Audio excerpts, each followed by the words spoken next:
welcome to the Real Housewives of Alaska. And this is Marnell, and I am not addicted to TikTok. I am pseudo-addicted. Oh my God. I should not It's laugh. not that I'm addicted and I should stop. I need more TikTok. Right, because you can't have too much TikTok. You just need to keep upping the dose. Yeah, you can't overdose on TikTok. Correct. There's like a 1% chance of overdosing. Right, and it would be my fault. I would be an abuser. Completely. Yeah. It's all your fault. It's all my fault. So we are here to podcast part 1 of the miniseries Crime of the Century.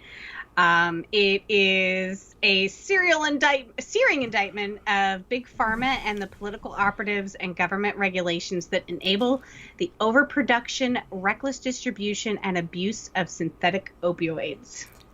And oh my God, do I have tons to say.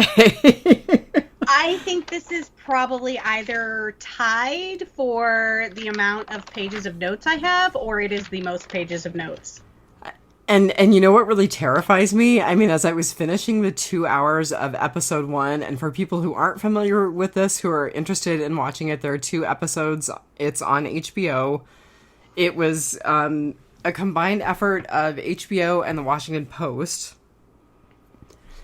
By the time I finished episode 1, I thought, how could it possibly be any more horrifying? Have you watched episode 2? I have not, and I'm sure it's going to be more horrifying. I'm sure. Okay. Because then when I saw what they were talking about in episode 2, I was like, oh my God, I used to give that drug regularly in the recovery room, and I had patients who were on it, and I still have patients who are on it from their pain clinics. It is so, the story gets so much more nefarious as it goes on. Like, oh man, it gets dark. Well, this was pretty dark.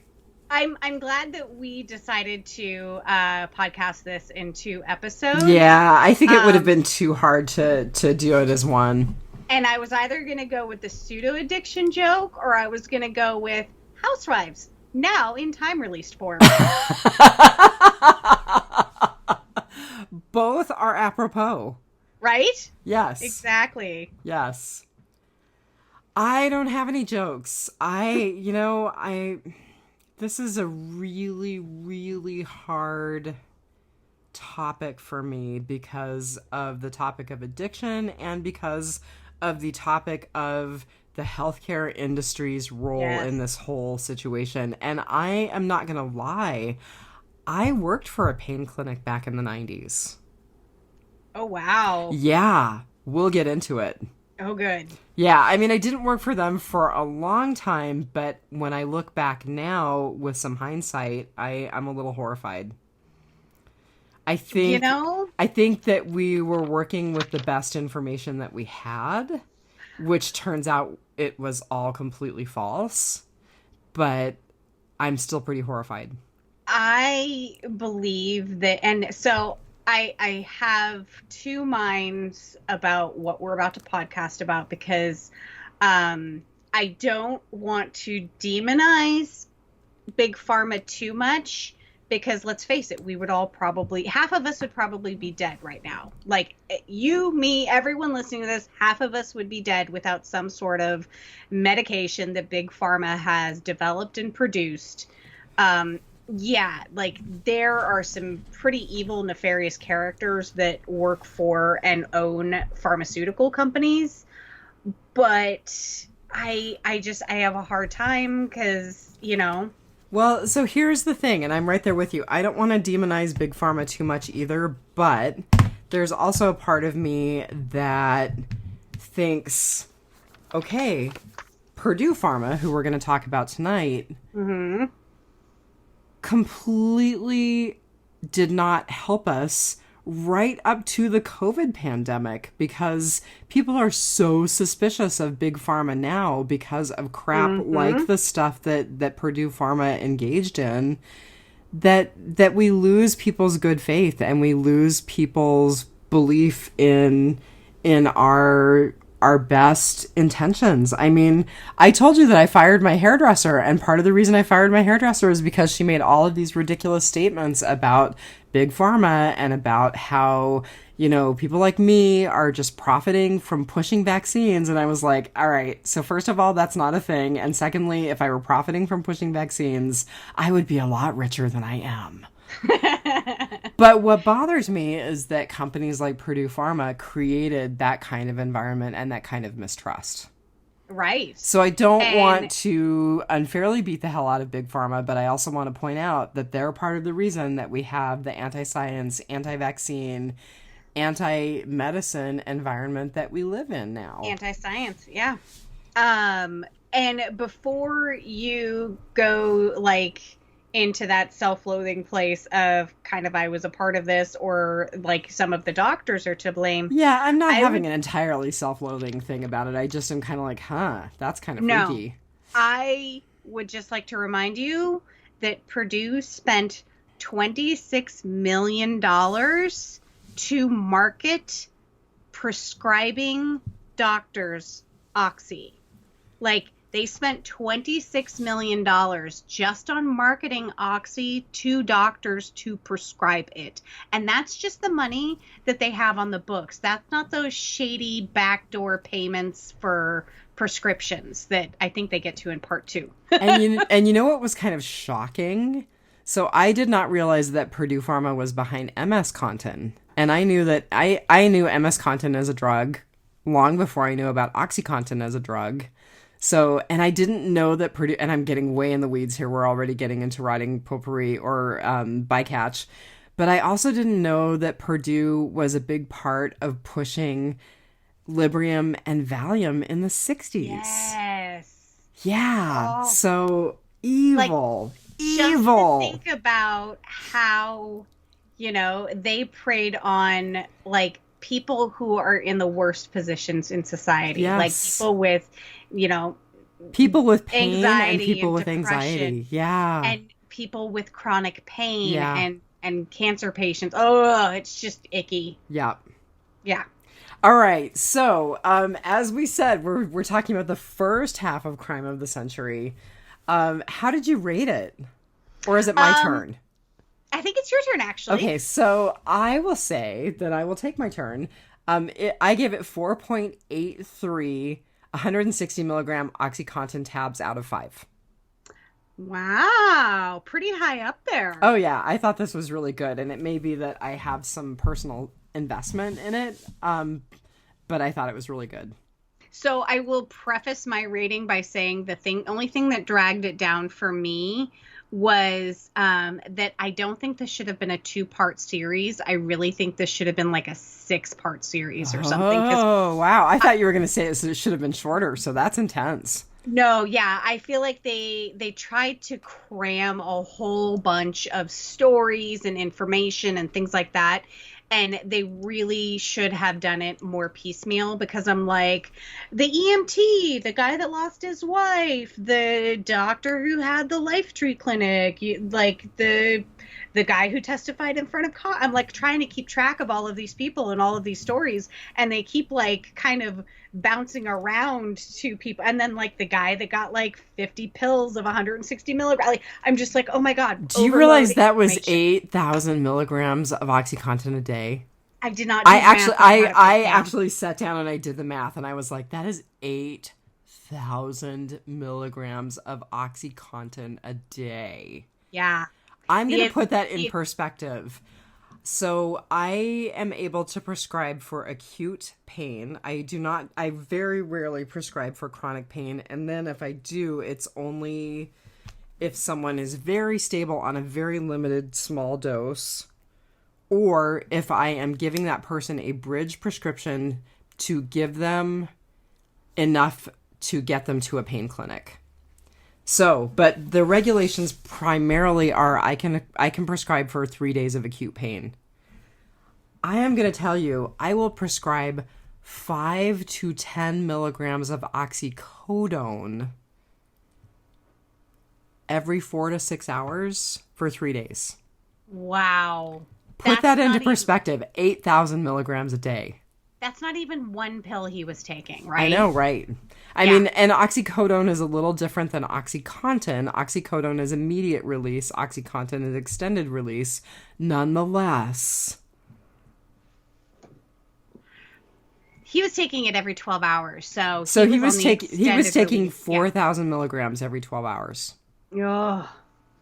So I do have to preface this by saying the only thing that dragged my rating down on this was that I think that they tried to cram too much into a 2-part series that should have been parsed out better. Wow. And so I rated it a 4.3 Stones of Immortality. Oh, I love that. That was a great little historical tidbit.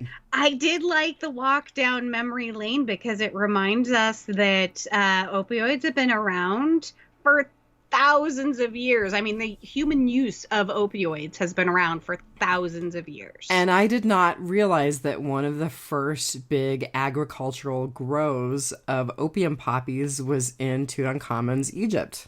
Mm-hmm. That was Mark really Antony interesting. Brought it to India. No, Alexander the Great. Alexander the Great, sorry. Yeah, it was fascinating. Cleopatra's other love. So I have a few numbers. So not much, because of course it's a documentary, so I don't really have anything about budget or anything like that. The original release date was May 10th of this year, so it was just released a few days ago. And it had stuff from like mid-January in it. So, I mean, it is very, very current. It has a 93% on Rotten Tomatoes, and it has an 84 out of 100 on Metacritic. Yeah. So, very good scores. Very good. So, the title, Crime of the Century. You know, the last time I remember hearing that kind of language was when people were talking about the O.J. Simpson trial. So is it hyperbole? Is this really the crime of the century? I mean, the scale of what Purdue perpetrated is pretty amazing. Yeah. I mean, I think by the time you get to part 2, you'll see what they call it the crime of the century. Oh, okay. They have gotten away with, out and out negligent homicide, at the very least. Oh, well, I felt like the doctor, and I'm sorry that I didn't catch his name.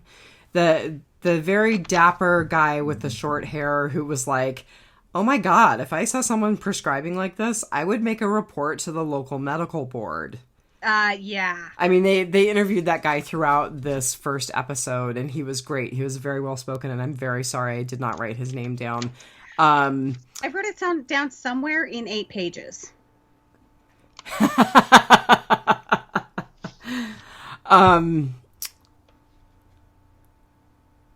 I don't know where I was going. Sorry, that just blew that out of my brain. Crime of the century. Sorry. Oh, yeah, no, sorry. Totally lost it. So I have to say that I did see Crime of the Century trending on Twitter the other day, and I was like, oh, what's the news about the documentary that Diane and I are going to review? No, it was totally Trump's website that he runs now, where he just basically tweets from his own website. Oh my God. Called the election the crime of the century. So of course, crime of the century was trending on Twitter, but not because of the documentary. So that's the last time I saw Crime of the Century. Oh, that's funny. That's very funny. I was all excited to read a bunch of news about how great this documentary was, and I was like, wah, wah. Well, it's pretty great. It is. Okay, so I will talk briefly about Alex Gibney. We've talked about him before because we know him from Going Clear. Mm-hmm. He is actually both the writer and the director for this series. And I kept his Wikipedia page open, so hang in there with me. I know I said this when we talked about him with Going Clear, but I wanted to say this again. In 2010, Esquire magazine said he is becoming one of the most important documentarians of our time. I think, when you see material like this coming from someone like him, I agree. This is incredibly important. Yeah. He did the documentary on Enron right. in 2005, and I'm just like, oh my God, 2005 doesn't seem like it was that long ago, and I had completely forgotten about Enron. Like, and it was a big thing back then. And so I just want to talk about a few of the things that he's responsible for. His filmography is really quite lengthy, and we talked about him a little bit. Mm-hmm. But he did the documentary about Enron. He did a documentary about Jimi Hendrix. He did Taxi to the Dark Side, which I'm really sure that I watched, but now I'm feeling like I need to go back and watch it again. He did a movie called Gonzo about Hunter S. Thompson. He did a documentary about Lance Armstrong called The Armstrong Lie. Robin Williams, Come Inside My Mind. Oh, where is that? It is credited under his producer credits. Oh, okay. I'm just looking at director credits. Sorry. And then he, of course, did Going Clear, which we talked about. He did a thing about Steve Jobs. He did he's done so much. I mean, it's just amazing.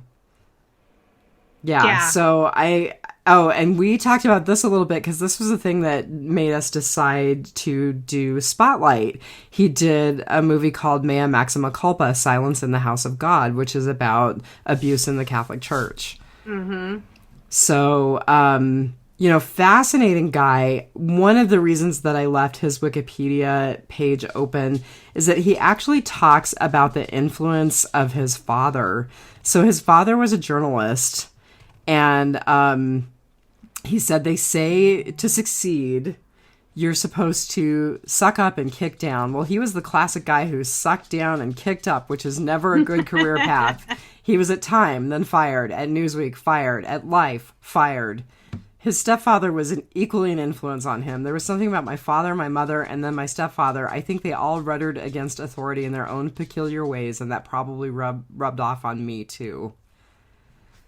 So I just think that is really interesting. It's some insight into his character that's really interesting. The other thing that I liked that they said in his Wikipedia page is that his documentary mode is an expository style akin to Ken Burns, in which the filmmaker relies on testimony from subjects involved in the subject matter and voiceover narration. So I really like Ken Burns. I actually think that his documentary about the Civil War is one of the best documentaries I've ever seen. I think his documentary about country music is one of the best documentaries I've ever seen. So to have Alex Gibney compared to Ken Burns, in my eyes, is a huge thing. Yeah. I don't know how much Ken Burns stuff you've watched. I don't know that I have watched any. Oh my goodness. So that is something you will have to change. But we'll have to find a subject that you're interested in that Ken Burns has covered, which he's talked about a lot. And then you'll have to watch it. Yeah. So I will say that in Alex Gibney's producer credits, there is an announced 8 episodes of a TV miniseries called Painkiller, which one of the books written by one of the journalists that was interviewed. Barry Meyer? Yes. In fact, I have an article from the New York Times open by Barry Meyer. I used one of my Audible credits and I purchased Painkiller on Audible. Oh, good. Yeah, so it's $17.95 if you are not an Audible subscriber, and 1 credit if you are. So, yeah, I think I will probably be listening to Painkiller, and then I will probably watch the TV miniseries when it comes out. I am going to put a plug in for another book which was not discussed in this, but this is the first book that I read about Purdue Pharma, and well, it kind of touches on Purdue Pharma, not as deeply as this does, but it is more about how the opioid crisis evolved. So it talks about Purdue and the heavy marketing of OxyContin, but shifts pretty rapidly into the idea that people's legal sources of opioids dried up, so they went to black tar heroin. Mm-hmm. And the book is called Dreamland by Sam Quinones. I hope I'm saying his name properly. Really, really great read. I highly recommend it if you're interested in not just the role that Big Pharma and Purdue played, but also what has happened in terms of the heroin trade. It was good. It was a very good book. Yeah. I will have to maybe possibly put that on, because there's another book that's coming out that we may talk about here in a minute when we talk about our Housewives Hero. That it might be on my list also. Okay, well, let's go to our Housewives Hero unless you have something else you want to say about Alex Gibney. Nope, I don't. So I chose our hero, and you were kind enough to let me make that choice, and it's because I just fell in love with this guy's spirit, and I'm talking about Dr. Art Van Zee, who is the internal medicine specialist that they interviewed, and he was so cute. I mean, it was so obvious that whoever was doing the interviewing, maybe it was Alex Gibney himself, and he was like, well, how many babies have you delivered? And I'm like, dude, internal medicine docs don't deliver babies. I mean... Yeah, but it's a small town. I could see how, like, one or two emergencies may happen. Internal medicine docs are kind of like primary care docs on steroids. Like, they take all the hard stuff. Yeah. So anyway, Art Van Zee I was reading about him today, and he basically, when he graduated from medical school and from his residency, went to this little tiny community health center in Pennington, which is this a town in Appalachia that he still lives and works in.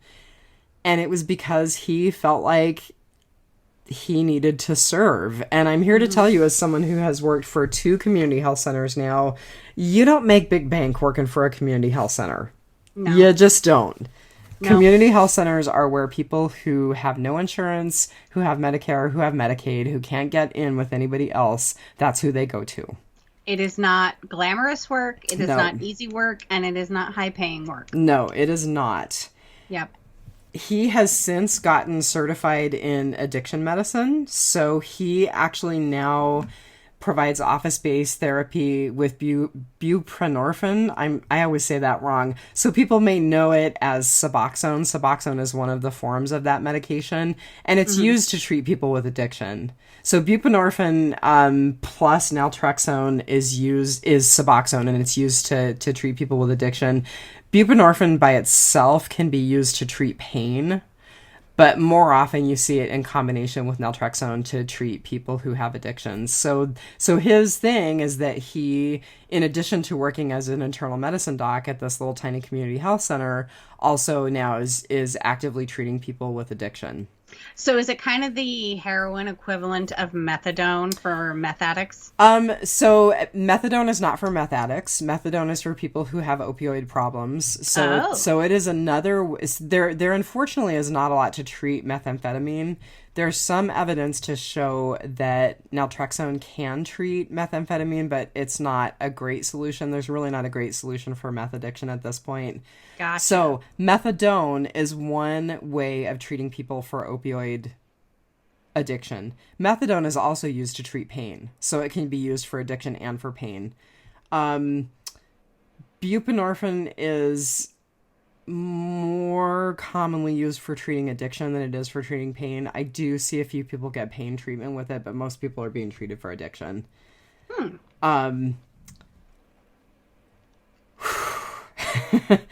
It's helpful. It's helpful, and quite honestly, methadone is helpful. It's all about harm reduction. Exactly. So this guy's pretty amazing. I mean, he is 74. He is still 74 as of the article that I pulled up by Barry Meyer, who we just talked about. So now he's got to be 76 because that article was 2 years ago. He is still working. He gets up at a crazy early hour and goes into work. And works crazy long hours. He is really committed to the community that he lives in. And what's really interesting is that his wife, an attorney named Sue Ella Kobach, and a nun in that community named Beth Davies, in the late 1990s, started seeing OxyContin addiction become a big deal in their town. And they all started to kind of put it together and sound the alarm. And they actually had, and they talk about it in the documentary, they actually had like that big community meeting that was hugely attended. He said, you never get 800 people at a community meeting unless it's like a football game. And they were actually, they signed a recall petition to try to get OxyContin off the market. I mean, they worked really, really, really hard, and they actually were able to open a treatment center, which unfortunately has since closed because of lack of funding. Yeah.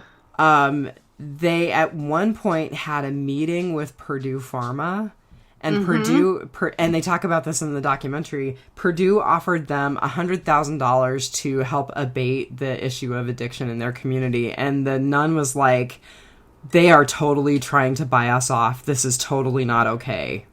And to I don't know if you could buy me off if I were this guy, but to lowball them at $100,000, right, when Oxy has made the Stacklers $9 billion, and that was $9 billion as of the settlement in 2007. Yeah. So now we're 14 years on? Ugh, that's a weird thought.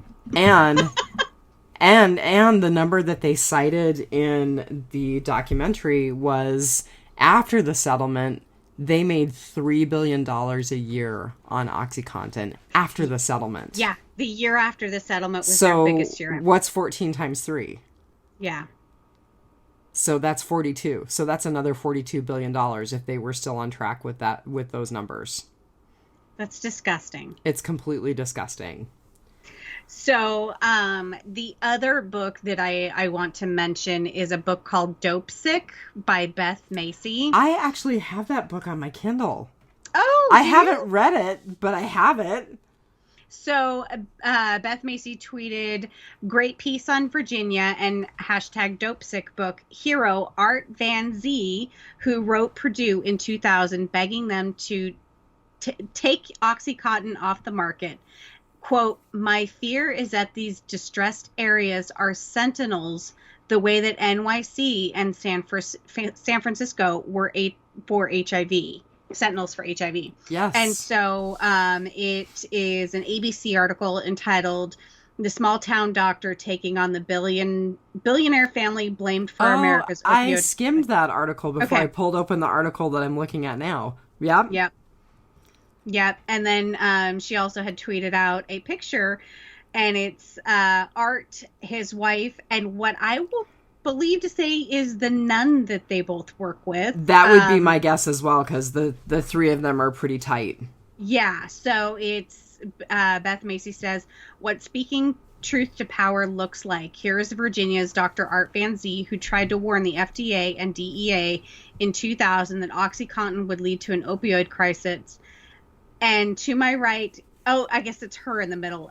"To my right is his firecracker activist wife, Sue Ellen Kobach, featured in #Dopesick." Oh, so, now I have to read Dopesick. Okay. Oh my God. But I have so much that I have to read and watch. It's just crazy.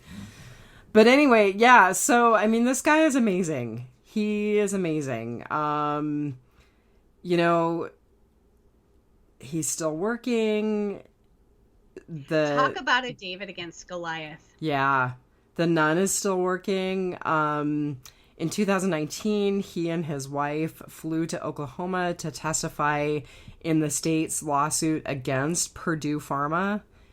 And ultimately, the state settled, and all of the internal documents that were supposed to be published that proved that Purdue Pharma was as vile as they are, they got sealed.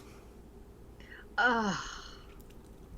And he said he couldn't question the state's decision, but he was deeply disappointed.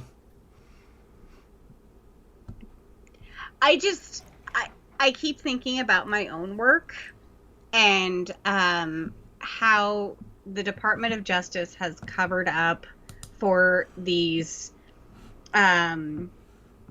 companies, and yet they grant out money for opioid addiction and overdose prevention and treatment. Like, they're covering up the crime but giving out money to solve the crime that they're covering up for. Like, oh, it's a sick system. It's a sick system. Yeah. And let's be honest, I mean, the other thing is, truthfully, that we are, you know, Big Pharma is making money treating addiction with drugs. Yeah. I mean, it's just the whole thing is just disastrous. Yeah. Yeah. And do I think that Suboxone or buprenorphine is important? Do I think that naltrexone is important? Yeah, I sure do. But it's heartbreaking to me that that's one more place that we're profiting on people who are suffering. While we are still pumping out Oxy at record rates every year. Yep. Yeah, it's crazy. And on the other side of that, it is very heartbreaking to see my friends with actual chronic pain due to things like fibromyalgia or fibroids or, there's another lady problem. Endometriosis. Yes, endometriosis. I have a friend specifically who has endometriosis that cannot get painkillers, probably literally to save her life, and she is stuck using medicinal marijuana, and in states that it's legal. She does live in a state where it's legal, but she also lives in student housing where if they found out that she was eating a gummy every now and then, she's not even smoking, she has asthma, that she could be kicked out. But I am also going to be a bit of a hard ass and say, because, you know, I sit on the fence. I do. Yep. I sit on the fence. And there are some things for which we have prescribed opioids that we should not be prescribing opioids. Fibromyalgia is not something that should be treated with opioids. There are other treatments. She's not even seeking opioids. She is seeking pain relief. But for a lot of people, that means opioids. I'm not accusing your friend of anything. I don't know your friend. I don't know her circumstance. But what I am telling you is there are a lot of things for which people see opioids as the only answer. And it's kind of like saying, you know, when you see a nail, the hammer is the only answer. Right. I'm sure I'm totally screwing up that metaphor. No. Close enough. You know, and the other thing that I will say, and I mean, this is kind of a tough thing because this goes to one of the things that psychologist, Dr. Lemke, I think her name is, talked about. Mm-hmm. You know, we kind of went from pain is good and you should feel pain because it builds character to you should never feel pain because it will scar you for life. Right? I think we need a middle ground. I mean, I think some pain is okay. I think some pain is protective. I think not feeling any pain is not healthy. Yes. I think being in excruciating, unremitting pain is unhealthy. So I don't think we should go back to the days when we were doing surgery without administering any sort of anesthesia, you know, and having it be a spiritual thing where you're purified through pain. But I agree with you in that we have to feel some pain. It is natural because pain is what tells us not to put our hand on the burner, you know? Absolutely. My left knee is completely jacked up, and I know that I have a jacked up meniscus. It reminds me every now and then that I need to chill out. Yeah. It reminds me every now and then that I probably need to suck it up and go see a surgeon. That is not going to happen. But, you know, a little bit of pain is healthy. Yep. Unremitting, excruciating pain, not acceptable, but there are lots of alternatives to opioids. Yeah.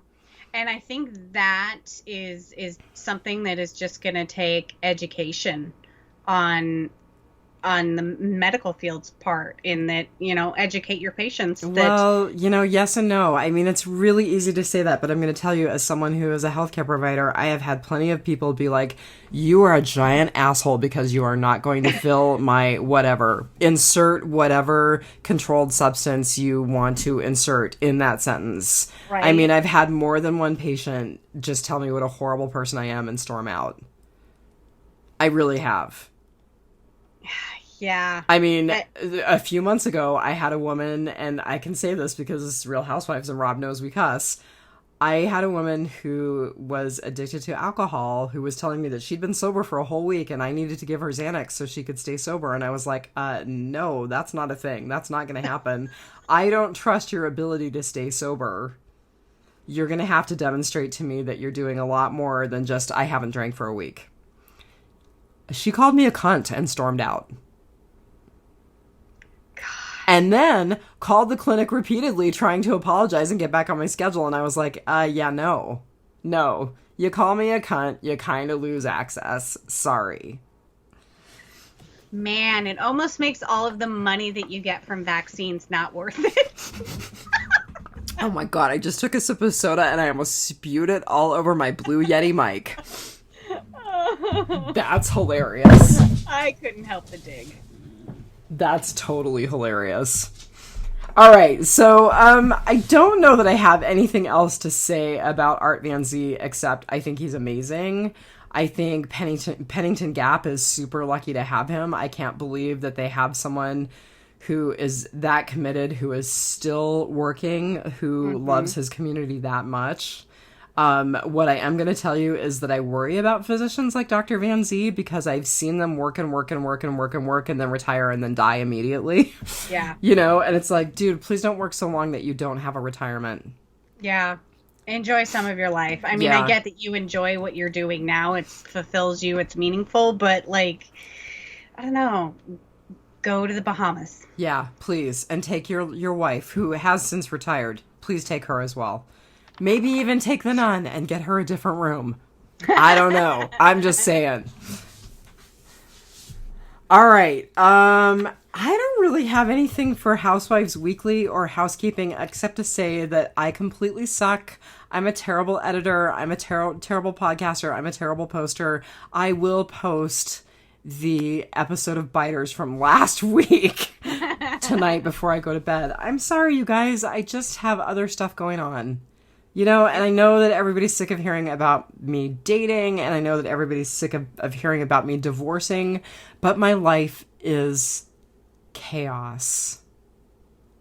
But wonderful chaos sometimes. Mostly wonderful chaos. Yeah. I was telling Marnell before we actually started recording tonight, I would like at some point for the sand to stop shifting beneath my feet a little bit. I'm totally head over heels. I'm really happy. I love this dude I'm seeing. He's wonderful.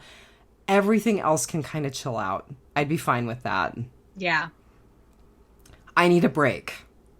And you'll get that, hopefully. Right? Yeah. I will get a break one way or another. So yeah. I didn't say it. Depends on how long. I didn't say it on Housewives. I think I said it on Biters, so maybe I do have a little bit of housekeeping. I freaked out and quit my job a week and a half ago. And had to give 90 days notice because that's a thing in healthcare. We're hard to train, we're hard to find, we're expensive, so they want a lot of notice when we quit. And you have patients that are attached to their provider. And you know what? I'm gonna go there, and the only reason I'm gonna go there is because that was the guilt trip that someone on staff tried to use with me, and I was like, you know what? Not my problem that you can't cover that. Not my problem that you can't fix that. Yeah.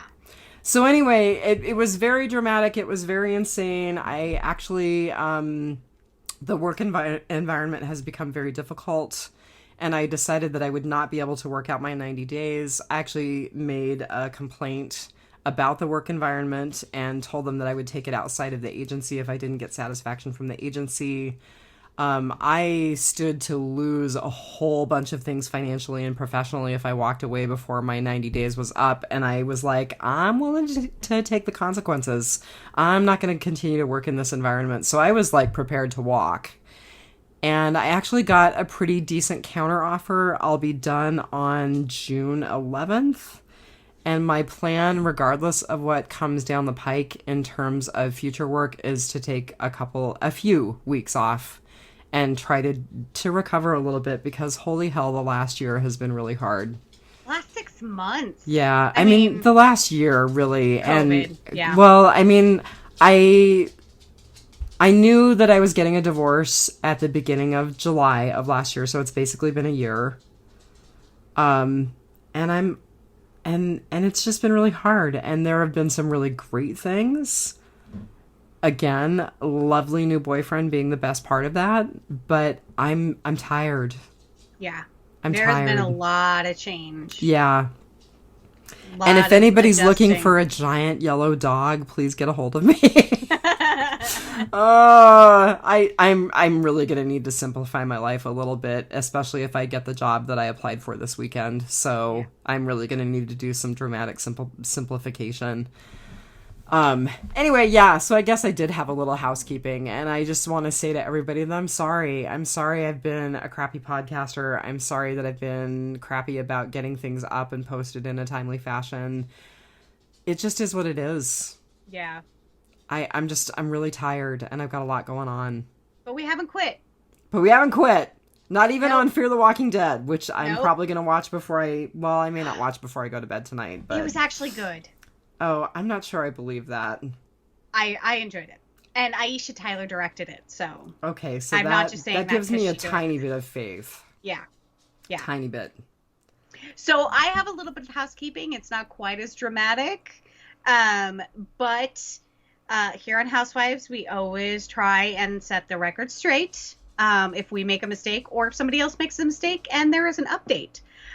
So I believe on the last episode of Housewives that we podcast, I had mentioned something about the woman in Homer who her house was raided by the FBI. I think I mentioned that. I think I'm the one who mentioned that. So I think I need to take some responsibility, or maybe we talked about it together, but I think we talked about it together. We'll both take the rap.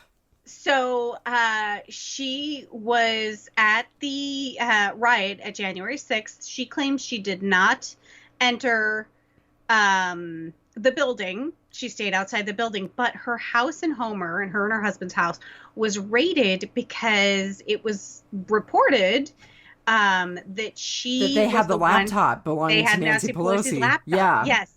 And I think I even said at the time, because you were like, is that true? And I was like, well, that's what they are reporting. And I said, I have seen some pretty big screw ups by law enforcement. And so I couldn't say either way that it was true. It was just what was being reported. And so the Star Tribune has a article on May 5th. Did agents raid home of wrong woman over January 6th riot? Maybe. So it kind of sounds like this is a case of mistaken identity. Okay. And so the woman in Homer is innocent of possessing Nancy Pelosi's laptop. So in the article, the woman's last name is Hooper. Hueper, Huber, said an agent came back with a different, larger photo of the woman, which showed the suspected thief wearing a black sweater with large white snowflakes on it. The agent asked where in the house they could locate the sweater. Hooper said she reiterated she wasn't inside the building. Number 2, why didn't you show me the photo before this started? Because we both can obviously see here that this is a different person. Plus, she said, the sweater is hideous. That completely, now I believe it. Right. Now I completely believe it. Well, the woman that is suspected of possessing the laptop did look similar to Hooper, and was wearing the same Columbia coat, down coat. They were wearing totally different tops. Hooper was wearing a green scarf, and the woman in the photo was wearing dangly earrings. They were wearing different face masks. So it really kind of sounds like a case of mistaken identity. So I just wanted to set that record straight. Good for you. It sucks being accused of something that you didn't do. Yeah. And everyone reads the glossy headline. And then, 2 weeks later, when it's like, oops, we made a mistake. Like a third of the people read that story. If that. Yeah. So just setting the record straight. All right. Anything else for housekeeping or for the weekly? Nope. Okay, well then that takes us to our summer, winter, and road construction, and I'm going to go first. Okay. All right, so my summer is actually the number of people who were involved in speaking out. Oh. So we saw several journalists, we saw families of patients, we saw first responders, we saw doctors. We saw a ton of people who came forward and said, this situation is not okay. And I just, I had a hard time finding anything that was hopeful in this documentary. I think I told you that when I first started to watch it, I got a few minutes into it and I was like, I can't watch this before bed. This is too depressing. But that to me was very hopeful. I mean, I feel like it is because of people like these journalists, because of people like that husband who lost his wife to Dr. Webster, to Dr. Webster's malpractice. Yep. Like that kid who said he became an EMT because of the two kids in his class who overdosed. It's people like that who make the difference. Yeah. Yeah. It's people like Dr. Art. Yeah, absolutely. Yeah. Absolutely. So I struggled to find a summer, a good, but that's my good. The people who came forward and the people who continue to fight. The people like Dr. Art Van Zee who continue to get up and work every day against insurmountable odds. Yeah. Yeah. So I had a similar summer. Mine was actually Roy and Carol Bosley. He was great. Yeah. So one of the journalists. Yeah. No, he was the man who lost his wife. Oh, I'm sorry. I was confusing him with one of the journalists. No, yeah. Okay. So the way that he talked about his wife and how she was ready to have her first baby, and it wasn't, she was overdue, so they went water skiing. Right. Which was horrifying to me as an ER nurse, but okay. It was like the 70s or whatever.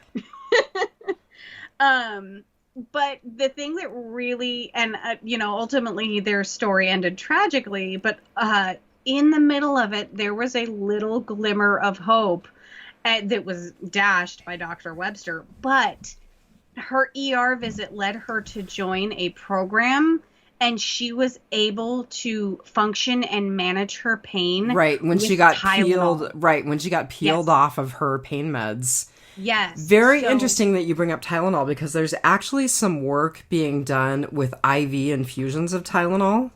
Ooh. And I heard, gosh, I wish I had this guy's name.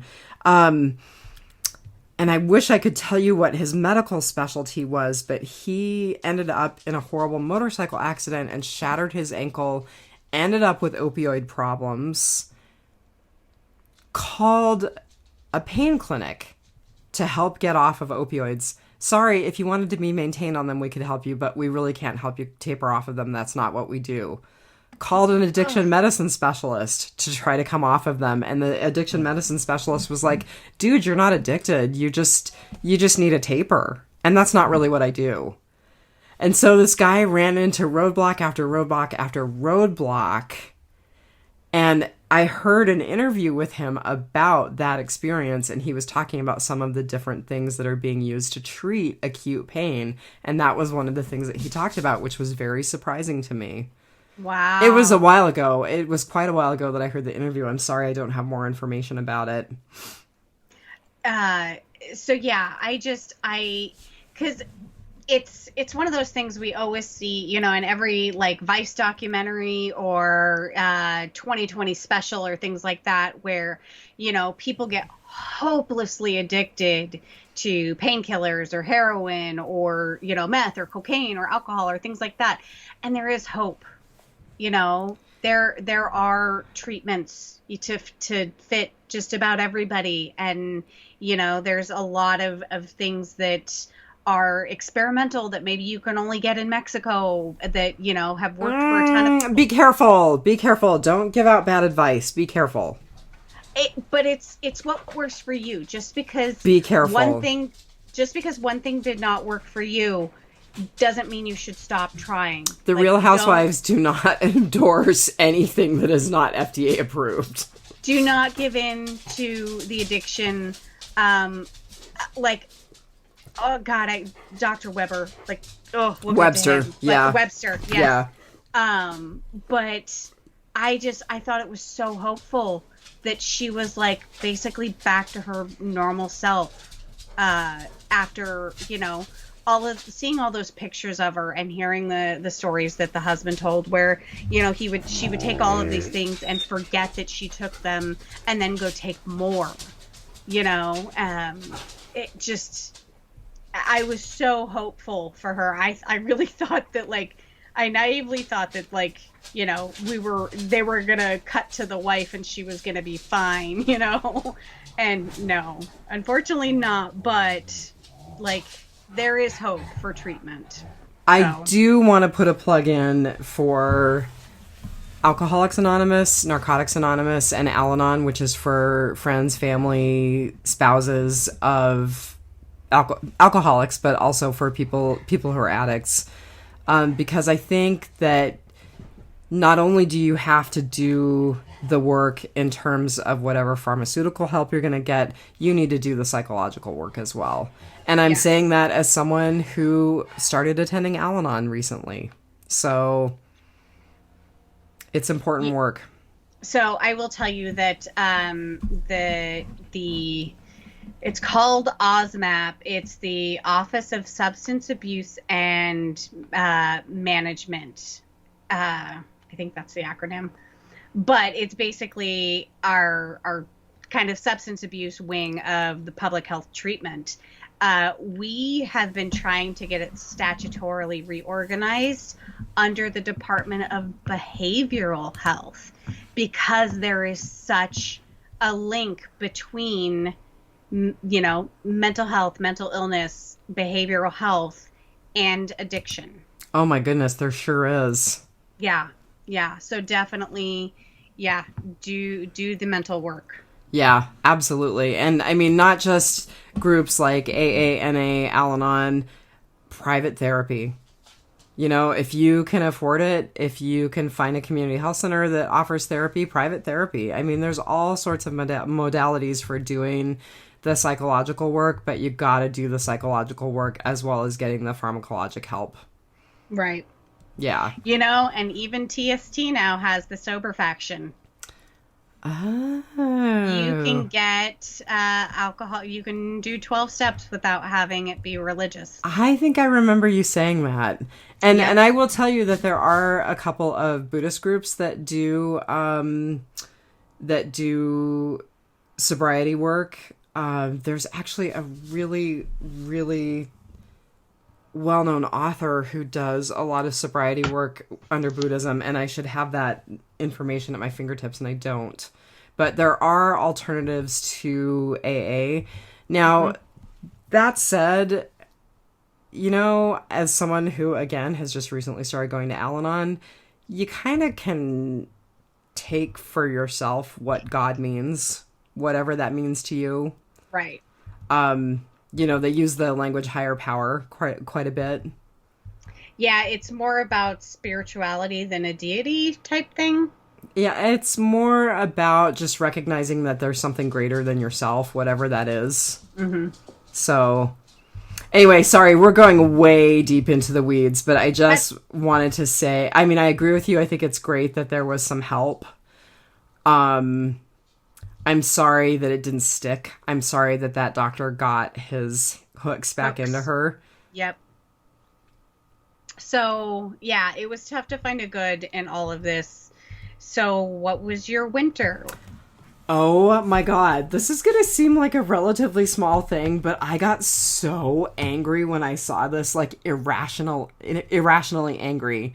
Irrationally angry to the point that I texted my boyfriend, who I knew was at the gym, and I was like, I know you're working out right now. Chris Dodd of Connecticut is a monster! Oh. So, yeah. Christopher Dodd is a liberal senator, a liberal lion, and he's a liar. He is part of he's complicit. He's part of Purdue Pharma's crimes.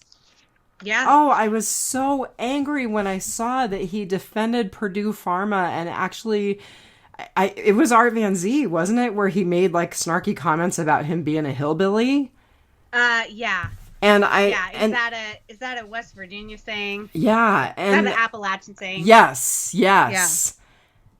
And then the fact that shortly after that, Purdue Pharma gave him a 10 times greater campaign contribution than they had ever given to any other politician. Mm-hmm. Monster. I was furious. I'm still furious. I was, once it was pointed out to me, I see the whole money and politics issue everywhere. And essentially it is legalized bribery. And, in the beginning of the show, Patrick Radin Keefe talked about how he had, worked with behind the scenes with the cartel, getting the story out about, how they were innovated with their products lines. They gave free samples for key markets, wholesale distribution, and they institutionalized corruption. And so that's what Purdue did. They institutionalized corruptions, and they are no better than the cartel. So anytime you want to talk about the drugs coming over the border, you need to look at home first. Oh, and I will tell you, if you have not watched part 2, it gets so much worse. It gets so much worse. Well, and I'm going to go there. So the thing that is so shocking about part 2 is that, again, it's all about fentanyl. And I've given fentanyl, and I have patients who are on fentanyl, and it's horrifying. It's horrifying. Yeah. And so in part 2, you will see a lot more of literal dollar amounts that are given to legislators by pharmaceutical companies. And I think even more shocking about just how much money that some of these campaigns, quote unquote, get from pharmaceutical companies is just how little some of these politicians were bought off for. That's deeply sad. Yeah.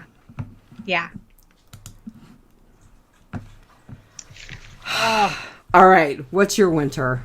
So my winter, I said we would talk about him. It is Dr. Lynn Webster. He was a monster. And let me tell you, the first time I heard him speak and he was like, I was addicted to treating pain, I was like, oh, so maybe he has some insight and maybe he's going to talk about how like everything's okay now and like he gets it. No, he doesn't get it. Nope. He doubles down. He gets worse. Yeah.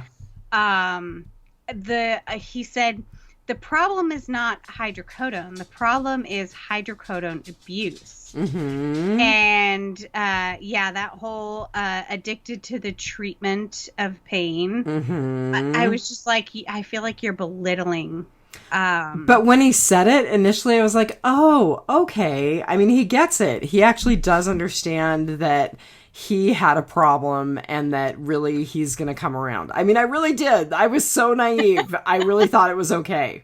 I was so wrong.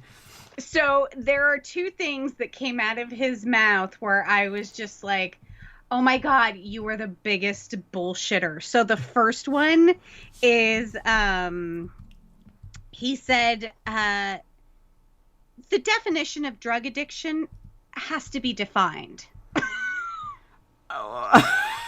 The definition of drug addiction has to be defined. It's drug addiction, dude. So the next one was at the very, very end when they were talking about, so the DEA went in, the medical examiner reported his clinic. Because there were so many associated deaths. Yes. Yeah. And they were like, well, 100+ deaths were linked to this pain clinic. And they're like, don't you think 100 is a lot? And he's like, I don't know what a high number is. And I had patients die of old age, and I had patients die of cancer. And they would have died of suicide anyway. Right. I mean, that's what he claimed for Carol Bosley. Right. Was that she was suicidal. What I would like to tell you about Carol Bosley is that... Oh, I wrote down every drug that she was on. Thank you. When they listed off all of the drugs that she was taking... a cardinal rule of prescribing had been broken. Now, in fairness, at that point in time, it was not a cardinal rule of prescribing, but it is now. You do not prescribe benzodiazepines and opioids in the same patient. You just don't. And when I get patients who come to me who are on both of those drug classes together, I'm like, you do understand, number one, I am not prescribing both of these drugs for you. I am farming you out to specialists who can manage them if they choose to co-manage. Number two, you run a very, very, very high risk of respiratory suppression and death when you take these two drugs together.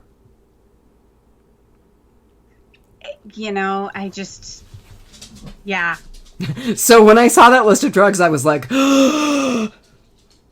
So I saw the list of drugs and I heard it and I was appalled. But when I wrote it down, it was just sickening. So 60 pills of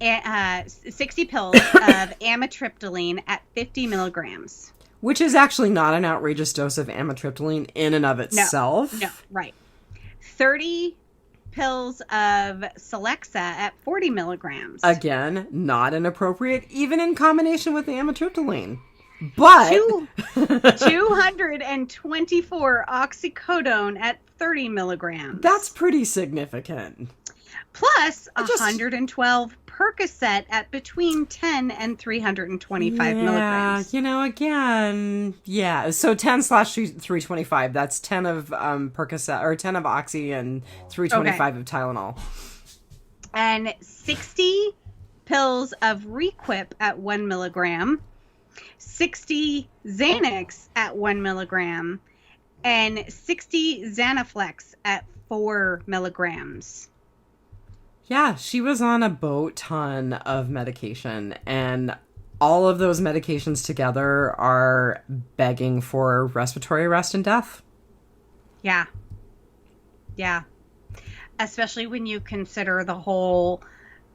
you get so spaced out on it that you forget that you have taken it. Right. And you take more. Right. Koba has her toy. Sorry. No. Yes. No. So, and then just the cherry on top for Dr. Webster was that he was so upset about the damage to his reputation because of the rating of his clinic and the subsequent, legal entanglement he had, which the DOJ declined to prosecute, citing lack of evidence. Right. That really bothered me. Right? There was an awful lot of the DOJ deciding not to prosecute. Yeah. I honestly think that there are some people high up that could be considered complicit in the crime of the century. You know, I mean, come on. There was there were several doctors who worked for the FDA. Mm-hmm. Yeah. Yeah, Curtis Wright, the FDA official that was eventually hired by Purdue. And in his first year with Purdue, made $370,000, which, let me tell you, I'm guessing the FDA probably did not pay him that much money. No. Nope. I mean, call me crazy. Yeah. So, what was your road construction? And, of course, I'm sure it was bad, but was it good or bad? So it was bad, and it was that I was peripherally involved in all of this. And I was only peripherally involved because I worked in a surgery center. I worked with a couple of anesthesiologists who had a pain clinic. I worked with them. Well, worked with one of them. The other had left state, and I have nothing but respect for the one who left state. Nothing but respect for this guy. But the other one, boy, some of the amounts of opioids that were prescribed and that continue to be prescribed from the pain clinics and from the pain clinics that I had involvement with, yeah. Like, I will tell you, I saw a patient a couple of years ago who, you know, the recommended dose at that point was 90 morphine equivalents a day, and the recommendation has been made to drop the maximum amount of morphine equivalents that you'll give to a patient to 50 morphine equivalents a day. I don't know if that's been instituted because I'm kind of out of that world. This patient was from a pain clinic that I had been affiliated with at one point in time. 1,200 morphine equivalents a day. So my road construction, my ugly, is that I was peripherally involved in that. And I can remember things like, you know, the drug cabinet had Ambien in it, and the drug cabinet had Xanaflex, or the sample cabinet had Xanaflex, and it was free-for-all for the samples. And, you know, I mean, not able to sleep? Here's some Ambien samples. Go ahead and take some, to the staff as well as to patients. Yeah, go ahead and take some, try it out. You know, and I just look back at those days, and this was back in the heyday of OxyContin getting approved and really starting to become a thing. And I think, oh my God, I was part of that. Ugh. And I mean, I wasn't part of it in that I was the person writing the scripts, but I was or there. That you even intended you had any malintent. And quite honestly, I don't think any of the providers that I worked with had malintent either. I really honestly do not. Yes. And I do not want to even suggest that in the context of this podcast. No, I don't. No. I honestly think that we were all operating on exactly what Purdue told us, which is there's a 1% risk of addiction. And if you're appropriately treating pain, people aren't going to get addicted. And if they're having pain that's not controlled, you need to just up their dose. And I mean, I think that we were all genuinely operating on that being good information and being current information and being progressive about treating pain. And I mean, I was that wave of nurses who got the whole, well, you need to make pain the fifth vital sign, and you need to ask their patient, you need to ask your patient what their pain is on a scale of 0 to 10, and you need to treat their pain, and nobody should be in pain. And you're a bad person if you don't treat their pain. And if you have someone whose pain isn't being treated and you're not advocating for them, you're a bad nurse. Yeah.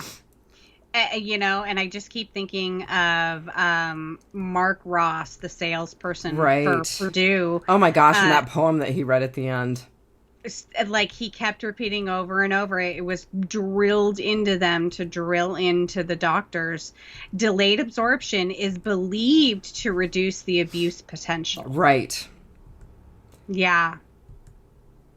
Yeah. And it was only in 2010, I want to point this out, that Purdue finally reformulated OxyContin, that made it harder to crush and shoot up. Harder, but not impossible?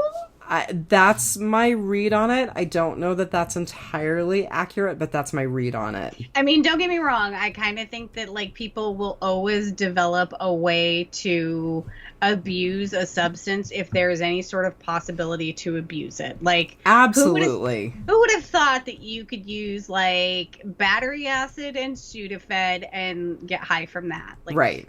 Yeah, no. Toilet bowl cleanser and acetone. Like, yeah. Yeah. So, of course, my road construction was also bad. So it was the whole, even after, like, 2000, after the hearings of, you know, the in front of Congress and everything, and they knew that it was addictive and being abused, that they were still selling Oxy at such a rate that they were running out of opium. And so they went to Australia and genetically altered poppy plants to make, quote unquote, super opium. They gave farmers incentives and prizes for the strongest batches of opium. Okay, and I love what they said, and this is kind of related, and I can't remember who said it, but you're converting the natural molecules to make the opioid stronger, it gets into the brain faster, and it rewards better. So the reward system, that thing that makes you addicted, that thing that makes you want to do it over and over and over again, because it feels that takes so away the pain. Right. No, the thing that makes you want to do it over and over and over again because it feels so good, it makes that it stimulates that reward center better. So stronger, faster, more rewarding. Yeah. I mean, how sick is that? And again, this goes back to, I don't want to beat the hell out of Big Pharma, because you're right. Most of us would probably be dead of something horrible. But at the same time, when they do things like that, it's really hard to trust them. Yeah. Yeah. And, you know, totally like an aside story, kind of off topic. I am the worst salesperson in the world because I absolutely cannot sell somebody that they don't need or want. And in the late 90s, I worked for a bank, and I will call it the Stagecoach Bank. And if you have seen anything about some hinky stuff going on in the banking industry where people were opening accounts that customers, you know, didn't know about and getting charged fees and doing all kinds of crazy stuff behind the scenes to up their sales, that happened. Like, I would get in trouble, and the reason why I quit Stagecoach Bank is because my hair was falling out due to stress. Oh my God, that's horrible. Yeah, and considering the amount of stress I'm under now and my hair's not falling out, imagine what it was like back then. It was just a constant barrage of sell, sell, sell, do anything it takes to sell. Oh, did you know that when you open a checking account for someone, you should also be opening a savings account and a credit card under their name, whether they want it or not, just have them sign on the dotted line. You know, once it's open, it's open. Like, you know, people won't really close it. And if they're overdrawing their checking account, then you should have them apply for a credit card to be overdraft protection on that checking account, because they're doing so well with the checking account that they're going to do great with the credit card. It was terrible. And so I do kind of have to lay a little bit of the blame on these salespeople. And this probably takes us straight Okay, so like the chick who was sleeping with the doctor that she was repping for? Yes. Somebody Kaufman. I can't remember what her first name was. Yes. There's totally no like conflict of interest there. So Stephanie Kaufman and Dr. Montaldi? Montaldi. Yeah, and they were the ones that got Gary Blinn, the former heroin addict, right, on 8,000 milligrams of OxyContin a day, which is the equivalent of 200 hits of heroin. Yes. That's mind-blowing. I actually wrote Jesus in giant letters with exclamation points. And by the way, Stephanie Kaufman got a bonus and a promotion. Yes, for higher doses. And Blinn's case was used to teach other doctors about appropriate dosing of OxyContin. Mm-hmm. As in, you just need to keep giving more. What was really super interesting about his case was it kind of sounded like his pain was well managed with whatever he was on before. I think it was Vicodin and steroid shots. Yeah, I know that he was getting steroid shots. I don't remember what the other drug was, but then she like met him out in the waiting room one day and was like, "How would you like to talk about OxyContin? And we'll give it all to you for free.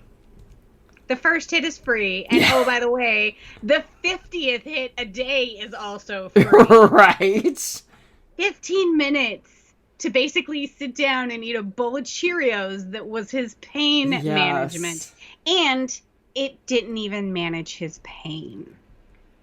He said he was still having pain on 8,000 milligrams a day. Yeah.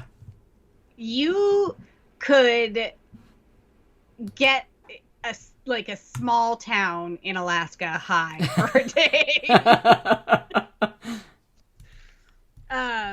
And even the sales rep Mark Ross said that he walked in on a doctor snorting crushed up oxy on his desk, and he continued to sell after that. Like, mind-blowing. Just mind-blowing. Yeah, agreed. Yeah. Agreed. I'm gonna swear, so just be forewarned. Well, we get to swear on this podcast. Fucking Rudy Giuliani? Oh, I know! Oh! Who still at that point was fresh off of being America's mayor, so we all still thought he was kind of trustworthy. I know, right? God. The beginnings of his career as a hatchet man. Yeah, and that's actually the language that they used. Yep. Oh. Yeah, I don't think he's gonna repair anybody's PR rep at this point, though.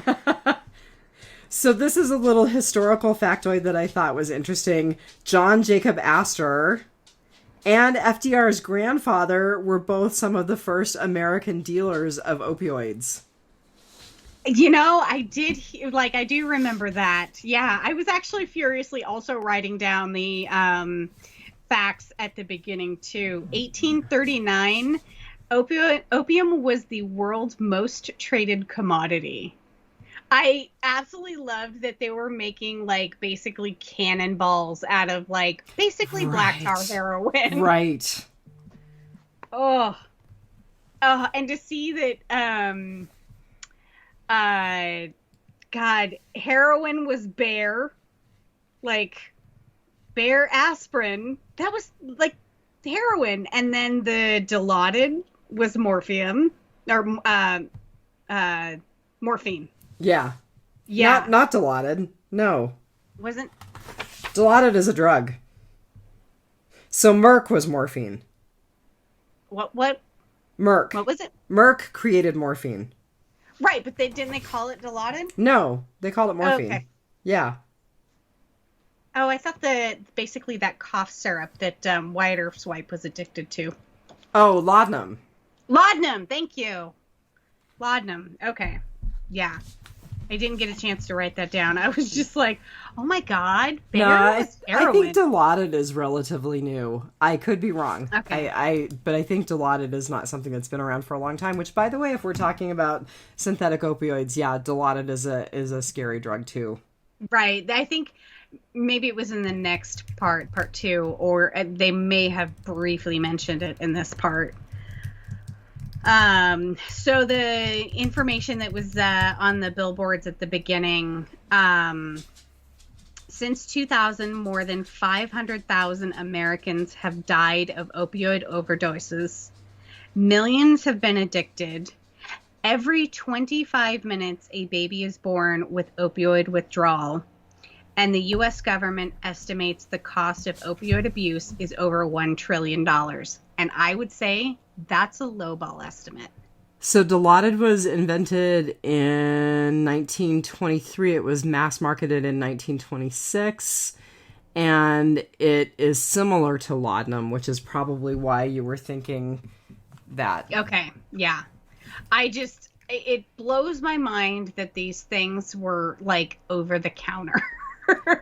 Oh my God, I've shared it multiple times on Facebook. I'm sure you've seen it. The whole, the cough syrup, yep. If you wake up medicine.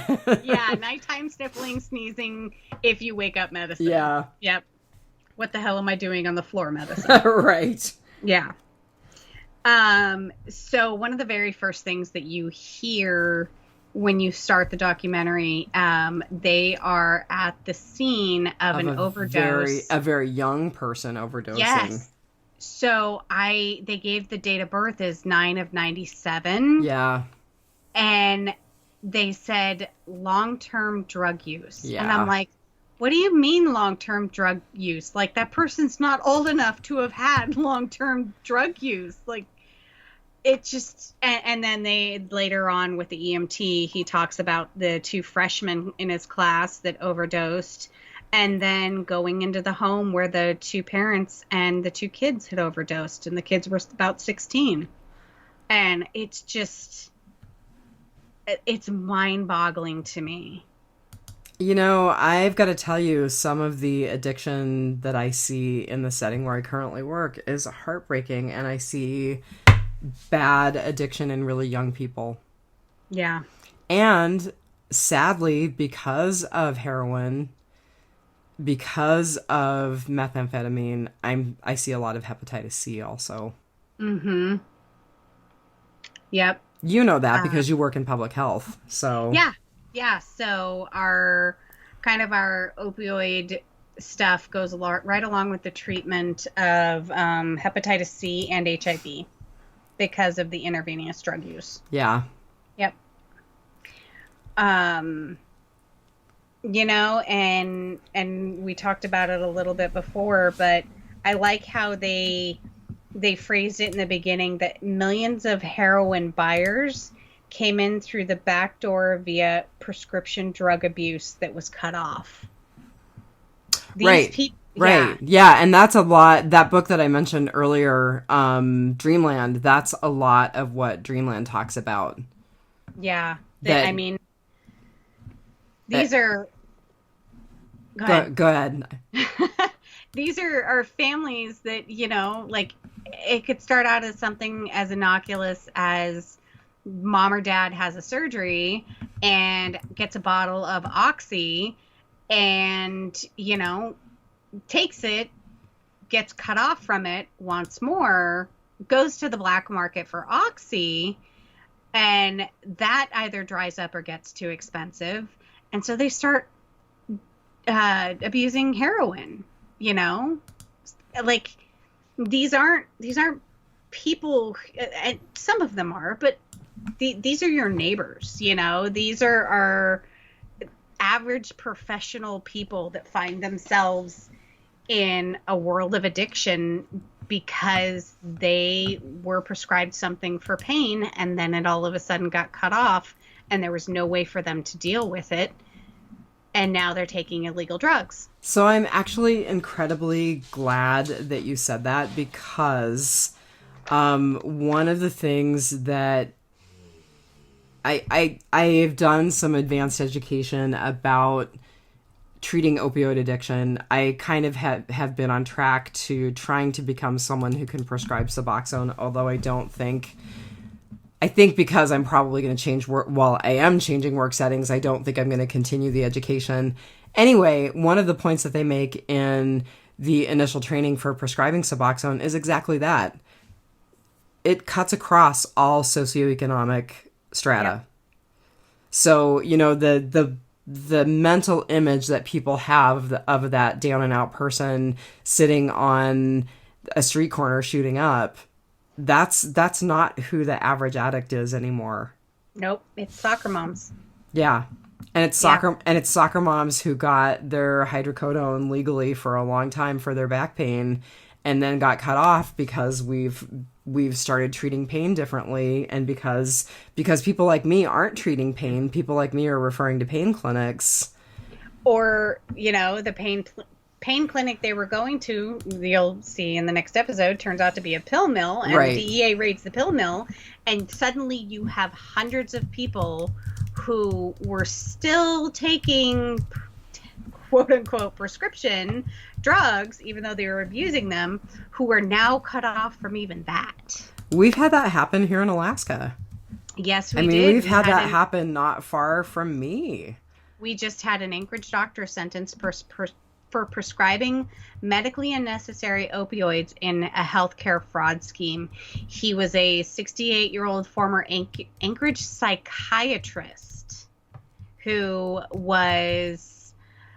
the investigation further revealed that Robertson failed to make and preserve accurate records regarding the approximately 790 prescriptions for controlled substances, and failed to keep any medical records whatsoever regarding 5 patients to whom he wrote prescriptions for controlled substances to, in a scheme to obtain money from Medicaid. Roberts caused claims to be submitted to Medicaid regarding these 790 patients, resulting in Medicaid paying out $3,286. Not worth it, dude. I was checking to see if that was on the 1,000 scale, and that was $3.2 million, but no, that wasn't. To Roberts' medical practice, further Medicaid paid $3,601 to pharmacies for these 790 controlled substance prescriptions. So he was just sentenced July 6th of this year. There was a nurse practitioner who ran a pain clinic for many years who, about a year ago, maybe a year and a half ago, busted by the DEA. And all of a sudden, there were hundreds of patients looking for someone who could manage their pain. Yep. And that's the really sad thing about these pill mills and about these prescribers who are not prescribing ethically, is that they get these patients who are on high doses of medication who all of a sudden are out in the cold. Yeah. And we're talking about patients who are going to have horrible withdrawals. Now, mind you, opioid withdrawals don't kill you. Alcohol withdrawals do. Opioid withdrawals do not. But they sure feel like they're going to. Right. Yeah. Yeah, I don't know. I just it's just really depressing. I thought it was very, very interesting. Arthur Stackler, the man, kind of the patriarch. Right. The eldest of the 3 Stackler brothers, actually died before Oxy was actually even invented, but his was the Valium and the other drug in the 60s. The Librium. Yeah. Yeah. So I thought it was super interesting that the Stackler brothers had all went to work in an asylum. They all got their medical degrees and went to work in this asylum. And they were shocked by the brutality of administering the electroshock therapy. And it's a chemical problem, so it should have a chemical solution, and I often wonder if they could really, really see the brutality of opioid addiction if they would have the same reaction as the electroshock therapy that they were administering. That's a super interesting question. That's very interesting. Because, I mean, they obviously had some sort of crisis of conscience when, administering these barbaric treatments to people, barbaric at the time, like, and decided that, hey, maybe if we mix up a tonic or a pill, it'll help these people and we won't have to shock their brains anymore. Like, that just seems like, maybe that they cared in the beginning, and maybe you get to be an executive of or a spokesperson for a pharmaceutical company and you get so far above things and the money gets so dang good that it doesn't register with you anymore. Like, you get so far up that you can't see the bottom. And so, maybe if Arthur could have seen someone, who was addicted to opioid because they had back surgery, a father, an uncle, a son, whatever, their life and the lives around you are destroyed by addiction too. If you've ever watched an episode of Intervention, it really, I mean, even if the family themselves don't partake in the addiction too, they're stuck with this loved one that's going through this. And I wonder if Arthur could see what he had created, would he have never created the monster? Yeah, I don't know. That's a very interesting thought. Although the thing that I would say is that he was also the person behind Valium, Librium, and they did say that his handling of that and his handling of marketing, of pharma marketing, created the environment for OxyContin. Yep. And even back then, when he was becoming rich off of Valium for anxiety, he was already back then, he was blaming drug abusers for the abuse of drugs, not the drugs. And every time they talked about that, because flash forward to the end to the episode, they wound up blaming drug abusers for the drug abuse. And I kind of have to be like, I guess it's like us saying guns don't kill people, people kill people. So the gun manufacturers cannot be held responsible for what is done with their weapons. I don't know. At some point, when so much terrible stuff has been done in the name of your product, I think you need to take responsibility for it at some point.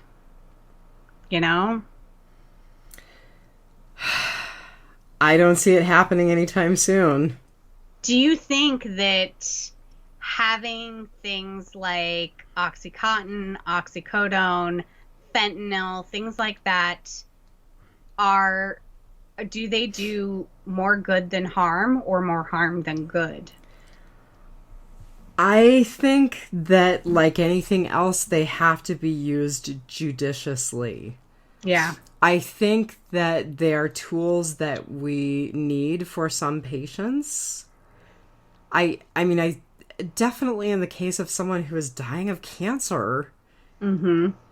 And I mean, in some cases where people have horrific chronic pain, it is not inappropriate for them to be managed by someone who has a specialty in chronic pain and is doing it judiciously. So, and I have to completely agree, having been a firsthand witness at the deathbed of somebody this year, that, there is definitely a time and place for those things. And the time and place for those things are so extreme that we need to clamp down on this injudicious, prescribing to people with a little bit of knee pain or a little bit of back pain or a headache or, yeah. And have you ever had an experience taking morphine or any of the oxys? Oh, sure. After my GI surgery that I had a few years ago, I had a little bit of Oxy, and it was actually really funny. So the surgeon was like, you probably don't even need to fill this, but since you live so far away from a pharmacy, maybe you should. And I was like, dude, I just had major abdominal surgery. I think I'm going to fill it. I didn't end up taking all of it, but I filled it. I will say that after my hip surgery, I did take my pain meds and my muscle relaxants, but you know what? I didn't ask for a refill. I think it was Percocet that I had. I did not ask for a refill of Percocet. I went back to work way too early. I was supposed to take 4 to 6 weeks off, and I took 2 weeks off. So I was like, could I please have some Tramadol? But I didn't ask for a refill of that. So yes, I have had an experience. I have had experiences with opioid pain medications. So my first experience was with morphine, and it was when I had my tonsils and adenoids out when I was 14, and they don't put that in your IV. You get I got a shot in the butt. Well, so I'm gonna caution you against making broad generalizations like that, because it's so different from surgeon to surgeon and facility to facility and situation to situation. Sometimes they will give you something IM in your butt because they want it to last longer. Something that goes in the IV, it doesn't last very long. So for example, if they're getting ready to discharge you, they're going to give it to you IM because it's going to stick. It's going to stay for a while. It was for overnight. I was staying overnight, and it was for... it was middle of the night, and when you wake someone up for surgery and you're like, oh, by the way, you can have, pain medication at, 2-hour intervals or whatever, that patient does not remember that, especially when they are 14. Well, but and the thing that I'm sorry, I know I'm being obnoxious here because of my professional experience, but I will tell you that there's kind of competing schools of thought there. So absolutely you want someone to know when their pain medication is available. But the other school of thought is if they're sleeping, they're not hurting bad enough to need pain medication.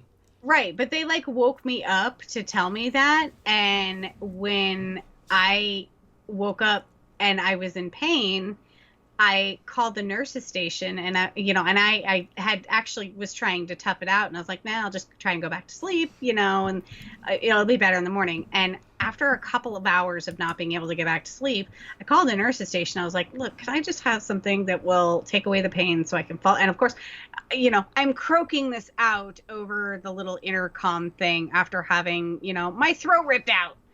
And she's like, oh yeah, you could have had something for pain hours ago. I'm like, oh,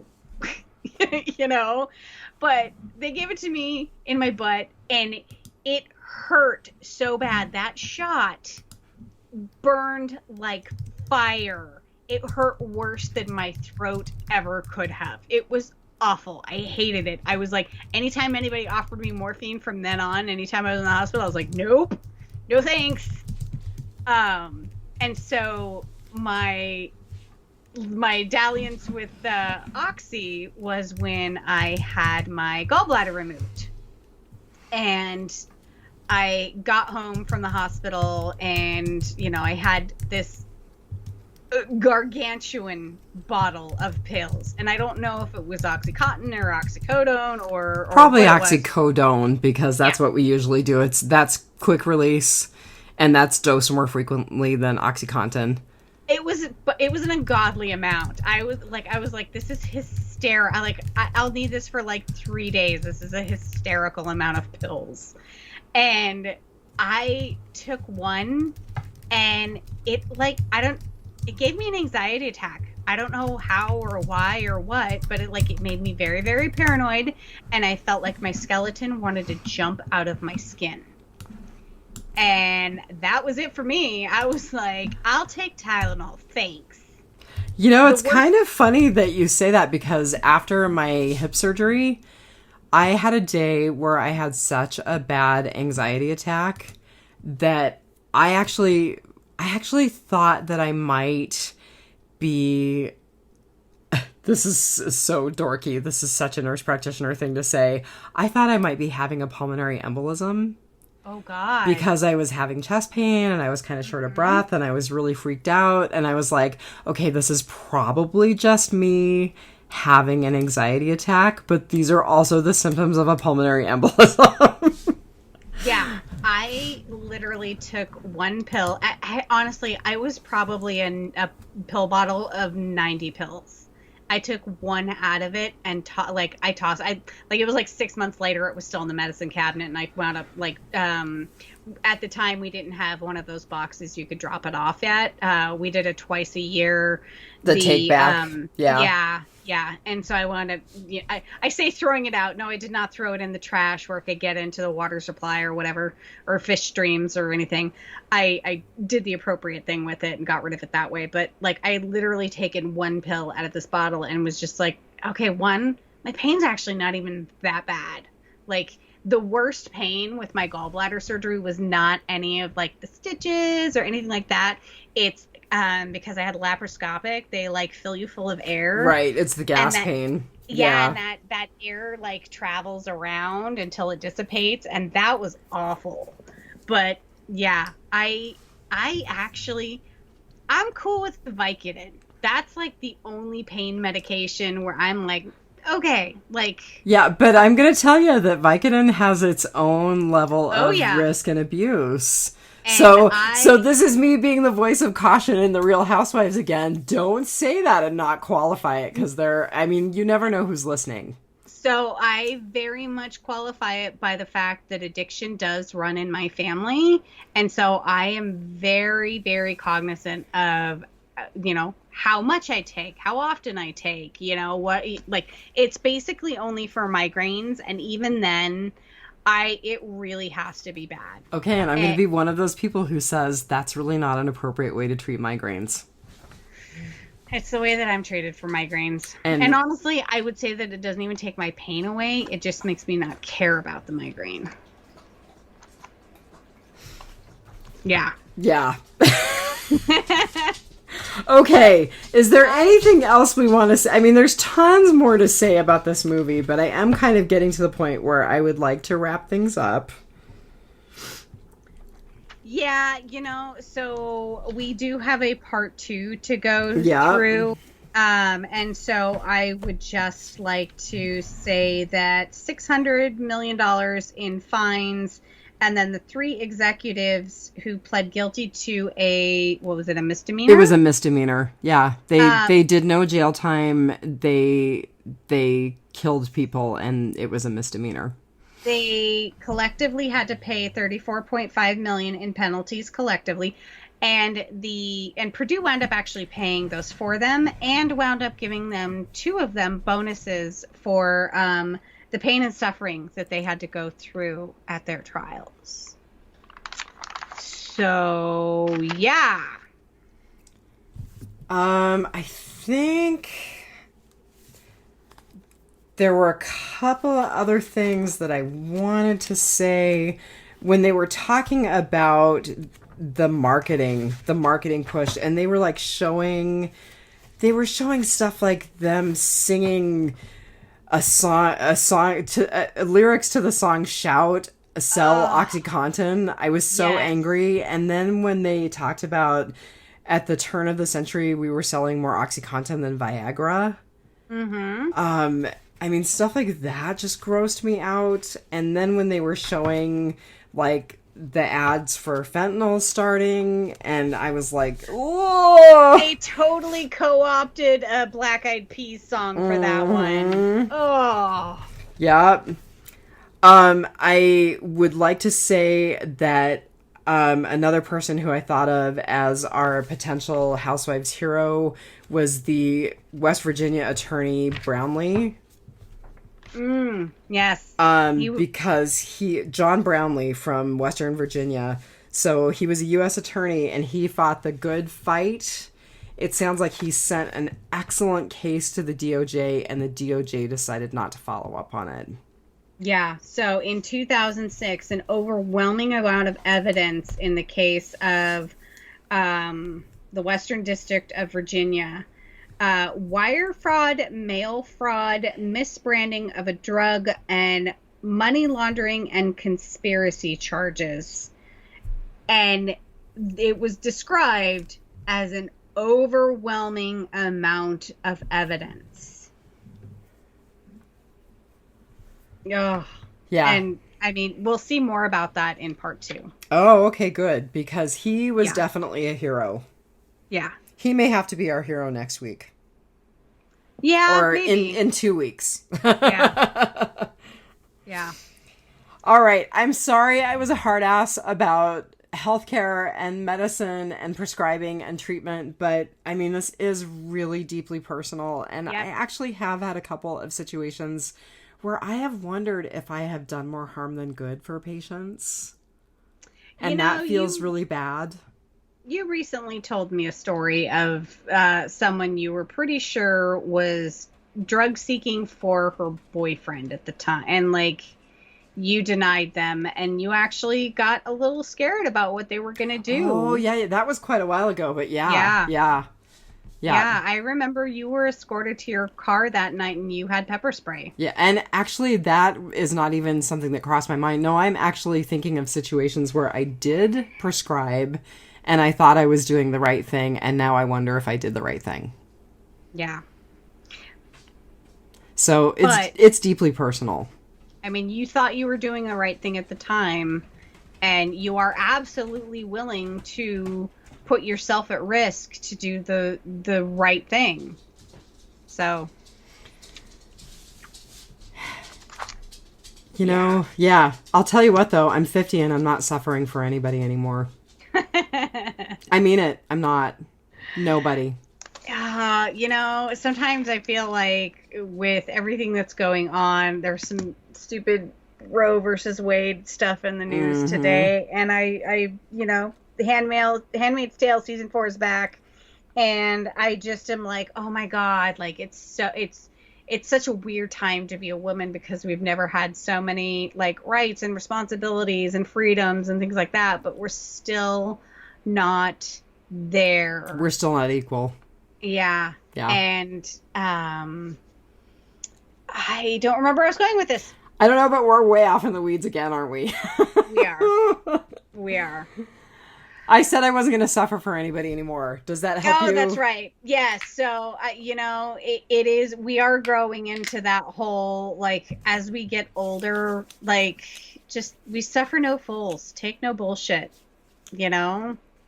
Yeah, like, you know, one of my favorite t-shirts, and I actually have 2 because the company screwed up and sent me a second one. Do no harm, take no shit. I need to live that. I also just ordered a t-shirt for myself because Facebook has my number. It has a death skull on it, and have you heard of Memento Mori? Yes. Okay, so, which is really funny because Hot Boyfriend and I were talking about tattoos as Memento Mori just a couple of days ago, and then this showed up in my Facebook feed. Go figure, Facebook. But anyway, so it has the skull, and it has the words Memento Mori at the top, and at the bottom it says, "Without fear, you are free." Oh, I like that. And I was like, all right, I'm ordering that t-shirt. That's my new t-shirt. Without fear, you are free. Nice. So I actually, and I think I told you this on Biters, I wound up ordering you... Yes! Pins. Pins. I'm assuming they are I'm vaccinated pins? Yes. So one of them is like the Rosie the Riveter chick saying, I got my COVID-19 vaccine. One says I got my Fauci ouchie, and then the one that I specifically only bought one for you because it's not fair for me to wear it because I have not seen Hamilton. I got you one where it's not like throwing away my shot. Yes. I'm vaccinated. I didn't throw away my shot, and it's the star, and he's standing on the star with his fist up in the air. God. Yeah. Oh my God. Because, it is a little weird. Like, I still wear my mask everywhere, when I'm in public. We walked the dogs tonight, and it's, outside, and it was just the two of us. And so, like, I didn't wear a mask then, of course. But, like, if I go in to pick up a delivery order, a to-go order, I'm or still I go wearing a mask. I think that the CDC made a bad announcement, and I think that unfortunately, and now we're totally not talking about opioids anymore at all, I think unfortunately, probably the advice, if you are fully vaccinated and social distancing, you don't need to wear a mask, is not unreasonable advice. I think the average American hears, you don't need to wear a mask. Yeah. And I think that's bad. I think that's bad advice. I will tell you that I'm probably going to give the Fauci ouchie one to a certain muscle-bound dude. So I would, I don't know that I like him enough to give him my Hamilton one. The one that I actually got from my other half is a porcupine, which are abundant in Alaska. And it says, fully vaccinated, still not a hugger. I love it. I love it. That's awesome. So, support small business. Go on Etsy. Find an awesome pin to tell people you have been vaccinated. So when you are not wearing a mask, at the times you are not wearing a mask, people will still know. Support small business. Go on Etsy and buy one of those killer robes that you keep sending me ads for that I think eventually I'm gonna get one. The I murdered my husband in this robe. Yeah. Oh no, my husband mysteriously died. Yeah. How terrible. Yeah. I totally like a cocktail. One of those is definitely on the agenda. Yeah. Definitely. I mean, I've already got the Betty Boop shoes. I might as well get the robe. I should send you the it's swimsuit cover-up house dress. I don't know. It's really lacy and really pretty. I think you should send me pictures of anything lacy and pretty. Because that's my life right now. Oh. To be young. Oh, speaking of my life, so I just got the most lovely pictures. So I think that means it's time for us to say goodnight. I think it is. Like I said, housewives in timed release. So we will be doing the episode 2 of Crime of the Century. You can watch it on HBO Max if you have it. Otherwise, you can actually get it on YouTube for a small fee. So go and watch. Di will try to have biters up. We'll do another episode of that next week. And I think we are going to do this other episode next week. Or are we doing the wait 2 weeks? I thought we were going to do the every 2 weeks. Or are we going to do it? We'll negotiate. But we definitely have to do biters. This one's kind of a special one-off. We decided to split it in 2 parts. But we'll figure it out. Until then, you girls watch out for those weirdos. We are the weirdos, mister. We are. Have a good week, everybody. Have a good week. Bye. Bye.